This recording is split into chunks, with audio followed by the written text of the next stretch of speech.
YouTube. Hey YouTube. Well, we finally get to talk about my little mini series about dangers, physical dangers of boondocking as a solo female.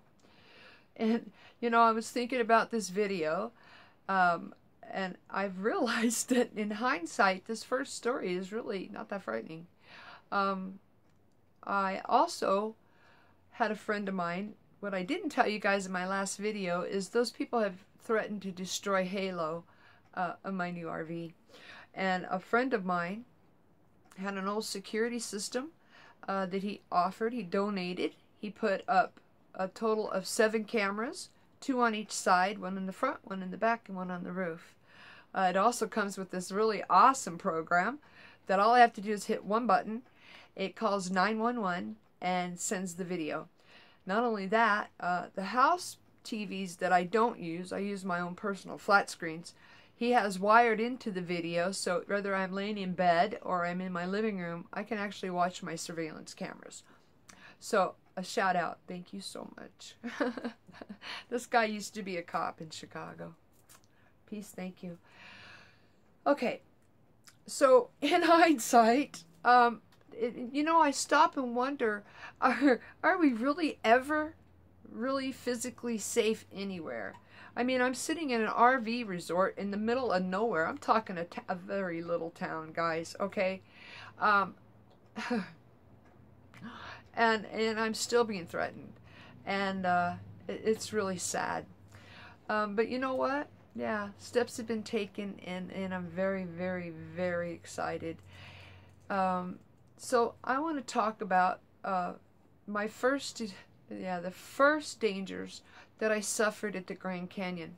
Physical dangers. Now, we've already talked about the issues with the front of the rig. We talked about the tire being cut. The tire was cut, and I ended up staying 2 or 3 days longer. I kept an eye on the air. It was leaking slowly, and I figured I would be okay until I was going to leave schedulely. Well, 2 nights before I was fixing to leave, I got to bed about 1 o'clock, 2 o'clock in the morning, and earlier that day, at this time, there was only me and the one neighbor who actually worked at the Grand Canyon Airport there. And he was fast asleep by 1 a.m. because he worked very early shift. Some new people, a nice sized crowd, had pulled in to the camp area I was at, but they were a really good distance away, to the point where the people looked like about that big. But I could tell adults, I could tell they were younger adults, and I could tell there were children there. I just thought, well, I used to do that, me and my siblings, when we were younger. Pack up the kids, go out, and let them run the hills while we partied. That night, it was about 1 o'clock in the morning. I had finally fell asleep, and I awoke to somebody playing a pipe, a flute, and a very odd melody at that. And it would be really loud, and then I could hear them going like toward the back of the woods. The back of my rig and the driver's side of my rig was facing the woods. The door of my rig was facing the inside of the campground. So the first time I thought, oh, just some drunken hippie. Probably running around naked playing his flute. I didn't give it much thought, and I dozed back off. Because as I was listening, he just kept getting further and further and further and further away till it was just a faint sound. So I was awoken again to him being right at the back of my rig. And this time I looked out my window, and he had to have been past my yardsticks because I couldn't see anybody. And I thought, this guy is irritating me. And I had talked to you already about how your mental alertness, self-survival kicks in, and your brain hums, and you can't go back to sleep. But somehow I didn't really feel threatened. And so I fell back asleep as he got further and further away, thinking, maybe he just went in a circle. This happened like 6 or 7 times, you guys. Finally, I woke up to him coming toward the rig. I could hear the music getting louder and louder, and I thought, oh no, no, I'm done. Again, I'm still not really feeling too threatened. I don't think he's out to harm me. I think it's just some high, stupid dum-dum Again, running the woods naked, playing his flute. And so I got Chloe, I got my bear mace, I got a knife, I put the knife on my hip, and I got my baseball bat. And me and Chloe went out the door. Well, by the time I undid all the locks and I got out there, I couldn't find this guy anywhere. And I said, come on, dude. You know, I'm like, come on, man, give me a break. Go play the flute around your own damn campsite. We don't want you here, you know. And I told him, I said, don't mess with me. I'm just not in the mood. Stay away from my rig. Now, I didn't even have cell phone service up here, okay, you guys? And so I thought, I really want to see who this is. I really want to see who this is. My imagination was running wild by this time. And so me and Chloe came back in, and I shut the door. I did not lock it. I sat right at the step. Mace in hand, of course. And I waited. And I waited. And I waited. I waited about a half hour. I must have scared him as bad as he scared me, because he never did come back to my rig that night. I was scheduled to leave not that day, but the very next day. But sitting there at 4 in the morning, my mental alertness was just buzzing. The tire was on my mind. Who cut the tire? Because these people weren't around when that tire got cut. There was only 2 people in that campground when my tires got cut. Me and the pilot. And there's no way he would have cut my tires. He had no reason to cut my tires. So it was 4 in the morning. I was wide awake. My mental alertness was off the radar. I couldn't even lay down. I was pacing, and I thought, you know, I'm just going to pack up. You know, my air pressure's down to 40 in that tire. I got to get out of here and get some air in it so I can get down and get it changed. So that night, for 2 hours, I packed up my house. Had breakfast. The sun came up, and I went outside, and I packed up the outside of my rig. And I left. Now, this was my first boondocking experience.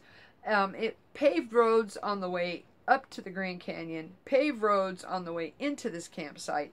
The only dirt road I ended up being on was where I had backed into the camping spot. And before I backed in, like most nomads, I got out, cleared away the path, got everything out of the way because I didn't want to run over pine cones or nails. I've been in campsites where someone's thrown a box of nails. I know, guys. That's in one of my stories. But I had just read that you always want to look where you're backing into or where you're parking your rigs. You don't want flat tires. So I knew that there was nothing there that could harm my rig at all. But I left, and this is how naive I was. I go to the gas station. It's a half a mile up the road, and I put a quarter in. Well, actually, I put $1. It's $1, and I start filling up that tire. Now, it's on the driver's side in the back front dually.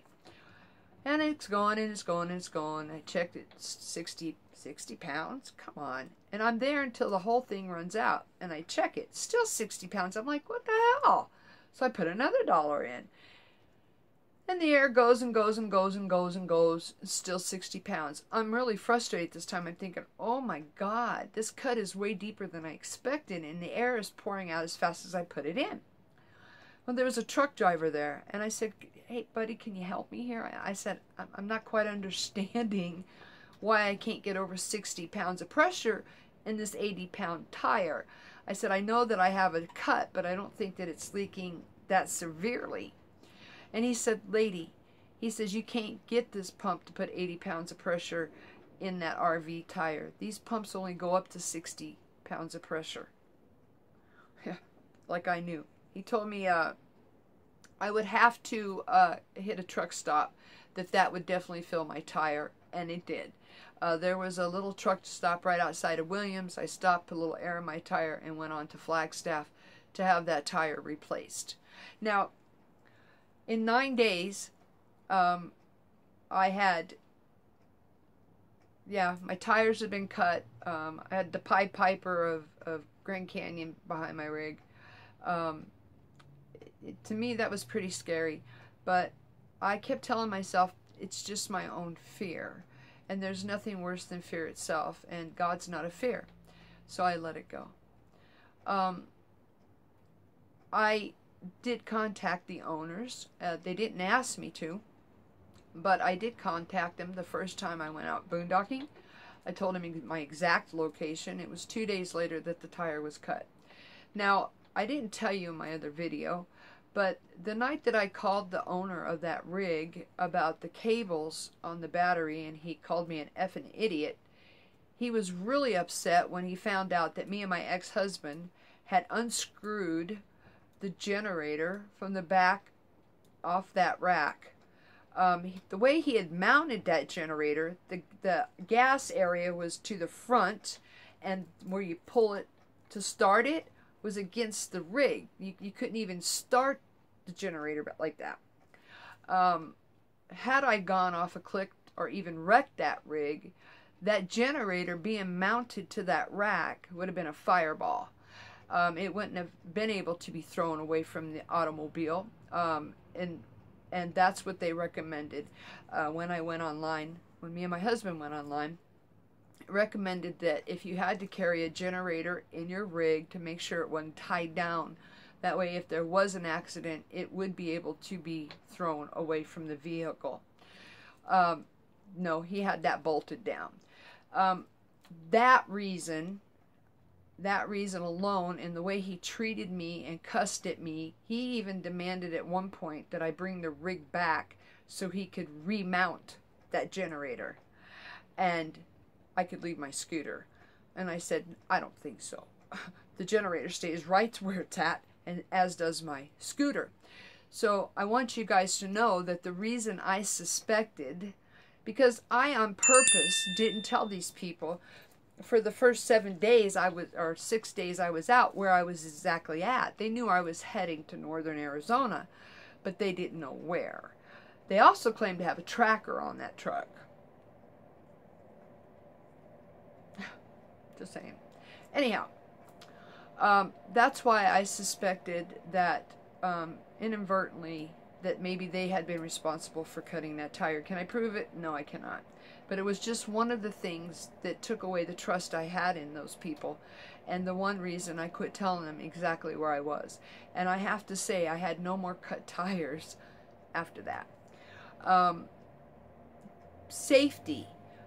In hindsight, I don't know that we're ever safe. I don't know that there's not always somebody with a screw loose who's willing to harm us or victimize us. But I do know that when you're a solo female RVer, van dweller, boondocker, we are at the mercy of our environment. Control that environment. And whatever you do, if you ever feel threatened, like I did tonight with the Pied Piper, leave. Leave. Find yourself another spot. Make sure you're not followed. Make sure you're not followed. But don't hesitate to leave. There are so many free camping spots right now. You could go anywhere. Absolutely anywhere. It is in the utmost importance, you guys, to walk your rig every night at dusk and every time first thing in the morning. It was first thing in the morning I found my tire cut. First thing. The very first thing.